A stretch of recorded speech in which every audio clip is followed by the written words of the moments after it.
दोस्तों, आज की स्वास्थ्य संबंधी जानकारी बहुत ही महत्वपूर्ण है। दोस्तों, शरीर के इन 4 रंगों में ये तेल लगाइए, आपका शरीर स्वतः अपने सारे बीमारियों को नष्ट कर देगा, यानी कि वह खुद ठीक कर लेगा। तो वह 4 अंग कौन कौन से हैं और हमें कौन से तेल लगाने हैं, आज हम इसी विषय में चर्चा करने वाले हैं। इसलिए दोस्तों, कहानी पूरा सुनिएगा। आज के उपदेश को सुनकर आप अपने जीवन को सफल जीवन बना सकते हैं। और दोस्तों, इस जानकारी से पहले चलिए सुनते हैं भगवान महात्मा बुद्ध का एक उपदेश। एक दिन एक राजा भगवान बुद्ध के पास आया। बुद्ध के आश्रम में बहुत भीड़ थी। राजा ने भगवान बुद्ध से अनुरोध किया कि वह एकांत में कुछ बुद्ध से कहना चाहते हैं। तथागत बुद्ध बोले, सर्वत्र एकांत है, यही बोलो। फिर राजा ने कहा कि मैं तथागत संन्यास लेना चाहता हूँ। बुद्ध गंभीर हो गए। वे बोले कि तुम्हें संन्यास्त होने के लिए दीक्षा के पहले मेरी एक शर्त का पालन करना होगा। राजा ने स्पष्ट किया कि जब दीक्षा लेनी ही है और संन्यास्त होना ही है तो मुझे आपका सभी शर्तें मंजूर है। और फिर तथागत बुद्ध ने आदेश दिया और कहा, अपने कपड़े उतारो, अपने जूते उतारे और नग्न हो जाओ। और इसी नग्न अवस्था में अपने राज के राजमार्गों पर स्वयं को जूते मारते हुए चक्कर लगाकर आओ। राजा असमंजस में पड़ गया। तथागत बुद्ध ये क्या कह रहे हैं? मैं एक राजा हूँ, इस तरह से मैं नग्न होगा और नग्न होकर अपनी ही सड़कों पर कैसे खुद को जूते मारते हुए चक्कर लगाओ। लेकिन फिर भी राजा को संन्यास्त होना था, तो उन्होंने भगवान बुद्ध की शर्तें मान ली और वे वैसा ही करने के लिए निकल पड़ा। राजा ने वैसा ही किया। वह नग्न होकर स्वयं को जूते मारते हुए राज्य की सड़कों पर दौड़ने लगा। और यहाँ उसके चले जाने पर शिष्य ने बुद्ध से कहा कि भांते, जब हम आपसे दीक्षा लेने आए थे तब आपने तो ऐसी कठोर शर्त नहीं लगाई थी। आप तो स्वयं करुणा अवतार हैं, फिर आपने राजा के साथ ऐसा कठोर व्यवहार क्यों किया? तब भगवान बुद्ध बोले, जब तुम लोग संन्यास लेने आए थे तब तुम्हारे अहंकार बहुत बड़ा नहीं थे, इसीलिए तुम लोगों से घर घर भिक्षाटन करवाकर ही काम बन गया। ये तो एक बड़े राजा है, इसका अहंकार भी बहुत बड़ा है। इसलिए जितना बड़ा रोग उतनी बड़ी दवाई, इसलिए महारोग की दवाई भी अधिक शक्तिशाली होती है। किसी कारणवश मैंने इनका परीक्षा भी इतना कठिन किया है। राजा जब इस दशा में अपनी ही प्रजा के सामने से गुजरेगा तो उसका अहंकार चूर चूर हो चुका होगा। राजा ने शाम तक शर्त पूरी कर ली और बुद्ध के चरणों में आकर गिर गया और फिर बोला, तथागत, अब तो मुझे आप दीक्षा देकर मुझे संन्यास्त करें। भगवान बुद्ध ने राजा के सिर पर मुकुट रखा और कहा कि अब तुम्हें संन्यास लेने की जरूरत ही नहीं है। जाओ और कर्ता भाव छोड़कर साक्षी भाव से राज करो। अब तो तुम राजस्व हो चुके हो, अब तुम राजस्व हो। देखिए दोस्तों, किस तरह से भगवान बुद्ध ने एक राजा को उपदेश दिया और राजा का जीवन धन्य हो गया। दोस्तों, ये छोटे से उपदेश से आपको क्या ज्ञान प्राप्त हुआ, कमेंट में हमें जरूर बताइएगा।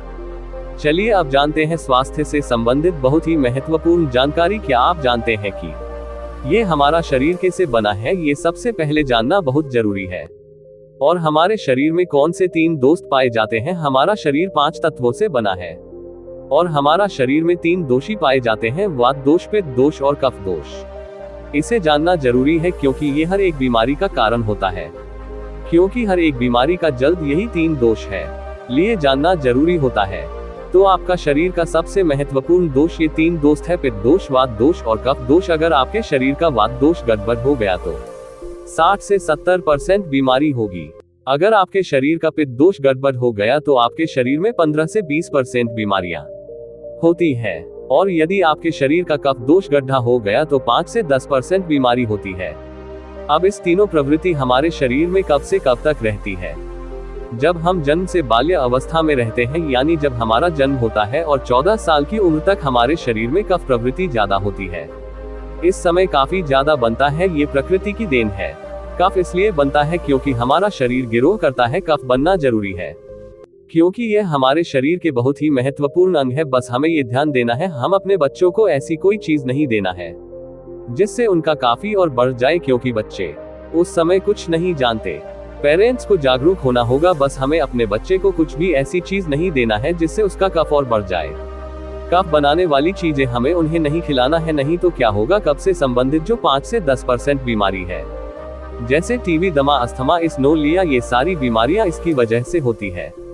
ये हर पेरेंट्स को ध्यान देना होगा। उसके बाद हम आते हैं बाल्य अवस्था से युवा अवस्था में। युवा अवस्था की आयु कितनी होती है? जब हम 15 साल से 7 साल के बीच में होते हैं, इस समय हमारा शरीर युवा अवस्था में होता है। इस समय हमारे शरीर में पित्त प्रवृत्ति सबसे ज्यादा होता है, सबसे ज्यादा पित्त बनता है, इसलिए हमें ये ध्यान देना होगा। कि हम ऐसी कोई भी चीज न खाएं जिससे हमारा पित्त दोष बढ़ जाए। अगर हमारे शरीर में पित्त दोष बढ़ जाएगा तो हमारे शरीर में 15 से 20% बीमारियां होती हैं। इसके बाद हमारा आता है वृद्धावस्था। 7 साल की उम्र हमारा वृद्धावस्था होता है। इस समय हमारे शरीर में वात दोष बढ़ता है और वात दोष से संबंधित से 60 से 70% बीमारियां हमारे शरीर में होती है। तो आपको ऐसी कोई चीज नहीं खाना है जिसे वात दोष बढ़े। तो दोस्तों, ये आप समझ गए कि आपके शरीर में 3 दोष का क्या रोल है। इसलिए इन 3 दोषों से संबंधित जो भी जानकारी जहां से भी उपलब्ध हो एकत्र करें और उसे अपने जीवन में लागू करें, कारण को दूर करें और हमेशा इस बात का ध्यान रखें कि इन 3 दोष में क्या खाना चाहिए और क्या नहीं खाना चाहिए। इस दोषों को बढ़ाने वाली चीजें कभी ना खाएं। अब आप इन तीनों दोषों के बारे में जान गए हैं तो आप जान ले कि आपका शरीर 5 तत्वों से कैसे बना है। ये सारे नियमों का आपको पालन करना होगा। अब जब ये हमारा पित्त दोष कह रहा है कि यह चीज नहीं खाई, ये पित्त और बढ़ेगा, तो आप उसे क्यों खाते हैं? पिज्जा बर्गर आप क्यों खाते हैं? चाहे आप क्यों पीते हैं? चीनी आप क्यों खाते हैं? मैदा आप क्यों खाते हैं? जब आप ये सारी चीजें खा रहे हैं तो आपके पेट में एसिडिटी बनेगा, आपका पाचन तंत्र बीमार पड़ेगा। तो जब आपका पाचन तंत्र बीमार होगा तो अनेक बीमारियां आपको आएगी। ये तो आप खुद कर रहे हो ना, ब्रह्मांड नहीं दे रहा है, भगवान नहीं कर रहा है। हम आप इसे खुद जाने अनजाने में कर रहे हैं। हम अपने मन को, अपनी जीभ को कंट्रोल नहीं कर पा रहे हैं। तो दोस्तों, ये सारी चीजें आप छोड़ दीजिए। अब बात करते हैं कि हमें अपने शरीर पर कौन सा तेल लगाना चाहिए, कहां पर लगाना चाहिए, इस बारे में जानते हैं। आप समझ गए आपके शरीर का निर्माण कैसे होता है। इसे सुरक्षित रखना आपके हाथ में है। इसकी सुरक्षा आप खुद कीजिए। शरीर की 4 महत्वपूर्ण अंग है जिससे आपके शरीर की सारी नसें जुड़ी हुई है। पहला है पैर का तलवा, दूसरा है नाभि, तीसरा है आपकी नाक और चौथा है आपका। ये 4 सबसे महत्वपूर्ण अंग है और इन चारों जगह पर आपको तेल लगाना है। बस ये ध्यान देना है कि आपको कब लगाना है और कैसे लगाना है। तो सबसे पहले चलते हैं।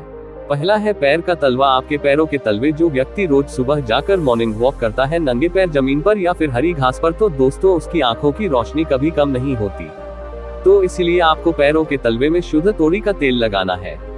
इसके अलावा आप शुद्ध सरसों का तेल भी लगा सकते हैं। जब आप रात में सोने जाए तो उसके पहले गुनगुने पानी से अपना पैर धो लीजिए। पैर धोने के बाद बढ़िया से उसे साफ कर लीजिए, सूख जाए। जब आप बिस्तर पर लेट जाएं और अपने हाथ से मालिश कर लीजिए। रात में सोते समय यही शुद्ध सरसों का तेल, और जैसे ही आप ने 5 मिनट दोनों हाथों से मालिश करेंगे, तेल से गर्माहट आएगी, तुरंत ही आपको नींद आना शुरू हो जाएगा। अगर आप नींद का टैबलेट लेते हैं, अगर आप डिप्रेशन में हैं, नींद नहीं आ रहा है, तो ये दूसरे दिन से ही बंद हो जाएगा। आपको नींद की टैबलेट की जरूरत ही नहीं पड़ेगी।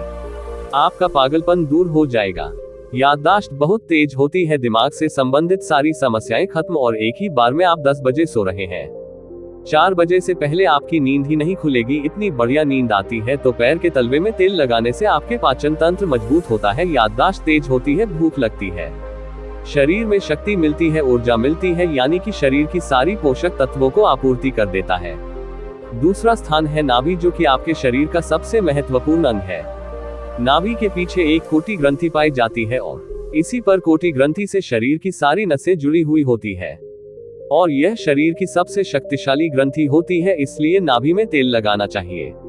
आप देखते होंगे जब आपके घर में छोटा बच्चा होता है तो माताएं उस बच्चे की तेल से मालिश करती थी, लेकिन अब तो बच्चों को तेल लगाना ही बंद कर दिया। पहले माताएं 7 से 10 बार दिन में बच्चे की तेल से मालिश करती थी। वे कहती थी कि हम जितनी बार तेल की मालिश करेंगे उनकी हड्डियां उतनी ही मजबूत होगी। और वह घर बना हुआ शुद्ध सरसों का तेल होता था।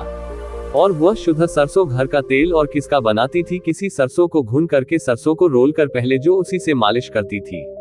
पहले वह लगा दी थी, उसके बाद छोड़ा करके। लेकिन आज फैशन बदल गया है, लोग तरह तरह के केमिकल युक्त तेल से मालिश कर रहे हैं। ये किसी काम का नहीं दोस्तों। कंपनियां हमें सिर्फ बेवकूफ बनाती है और इससे सिर्फ बीमारियां होती हैं। क्योंकि बच्चों की मालिश के लिए सबसे अच्छा तेल सरसों का है और गांव के बच्चों को माताएं आज भी सरसों के तेल की मालिश करती है। गांव के बच्चे शहर के बच्चों की तुलना में कितने कमजोर हैं, इसे आप खुद अनुमान लगा सकते हैं। तो दोस्तों, ये नाभि आपके शरीर का सबसे शक्तिशाली हिस्सा है। तो जब माताएं नाभि में तेल की मालिश करती थी तो पहले फूंक मार दी थी। फूंक मारने के बाद उसमें तेल लगाती थी और दिन भर में 3 से 4 बार तेल लगाती थी।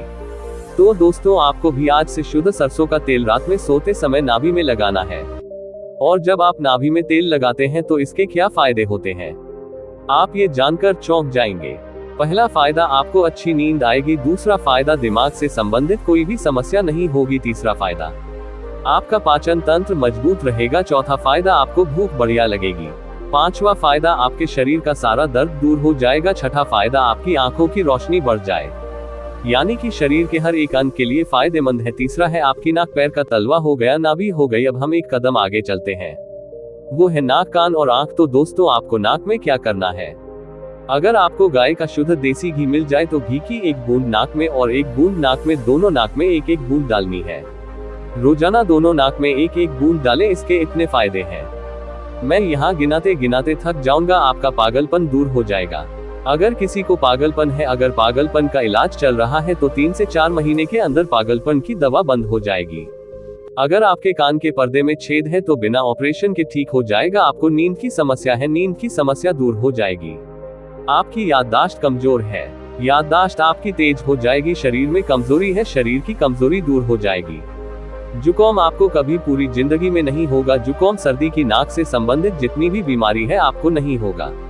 चौथा है, आपका सर अब एक अंग और है जहां से आपका शरीर पूरा दिमाग जुड़ा हुआ है, वह है शेर। अगर गर्मी का सीजन है तो आप स्नान करते होंगे। जब स्नान करके निकले, स्नान करने के बाद जब आपके बालों का पानी सूख जाए तो आपको अपने सिर में शुद्ध सरसों का तेल लगाना है। जैसे ही आप अपने सिर में सरसों का तेल लगाकर सिर की मालिश करेंगे तो आपको 10 मिनट बाद नींद आना शुरू हो जाएगा। सिर में सोते समय तेल लगाने से कई सारे फायदे हैं, जैसे आपका जो बाल पक रहा होगा वह भी रुक जाएगा। आपको नींद बढ़िया आएगी, दिमाग की याददाश्त पावरफुल होगी, शरीर की शक्ति बढ़ेगी, शरीर की कमजोरी दूर हो जाएगी, यानी कि शरीर की सारी शक्तियां आपको मिलेंगी। सिर में तेल लगाने से तो दोस्तों आप शुद्ध सरसों तेल को अपने शरीर के इन 4 अंगों पर लगाएं और देसी घी को अपनी नाक में डालिए। ये प्रक्रिया आप अपना लीजिए, आपका शरीर स्वस्थ और तंदुरुस्त हो जाएगा। जैसे हमने कहा कि यह हमारा शरीर है, हमारा शरीर हमारे ऊपर डिपेंड है, हम इसे किस तरह से रखते हैं। मान लीजिए एक कपड़ा है, आप उसे कितनी सेफ्टी से रखते हैं। खासतौर पर सफेद कपड़ा हो गया, आप उसे पहनते हैं, पहन के बाहर जाते हैं तो आप उसे बहुत बचा बचा कर रखते हैं कि कहीं गंदे स्थान पर नाचना हो जाए। सफेद कपड़ा है, इसमें दाग लग जाएगा, कितना बचा बचा कर चलते हैं, और फिर आते ही खूंटी में निकालकर आराम से टांग देते हैं, जिससे उसमें दाग नहीं लगता है, और फिर अगले दिन पहनते हैं और उसको ध्यान से प्रेस आयरन बगैर करते हैं। तो दोस्तों, ठीक उसी प्रकार इस शरीर की देखभाल आप खुद कीजिए। जितनी आप इस शरीर की देखभाल करेंगे उतना ही आपका शरीर स्वस्थ व निरोग बना रहेगा। तो जैसे हमने कहा, इसका पालन करिए, आप प्रकृति के नियम का पालन करें। तो दोस्तों, आज से अभी से आप इन 4 जगहों पर तेल लगाना शुरू कर दीजिए। तो दोस्तों, उम्मीद करता हूँ आपको इस कहानी से बहुत कुछ सीखने को मिला होगा। ये कहानी आपको कैसी लगी हमें कमेंट बॉक्स में कमेंट करके जरूर बताएं, और साथ ही इस कहानी को अपने दोस्तों के साथ जरूर शेयर करें ताकि उन्हें भी इस कहानी से कुछ सीखने को मिल सके।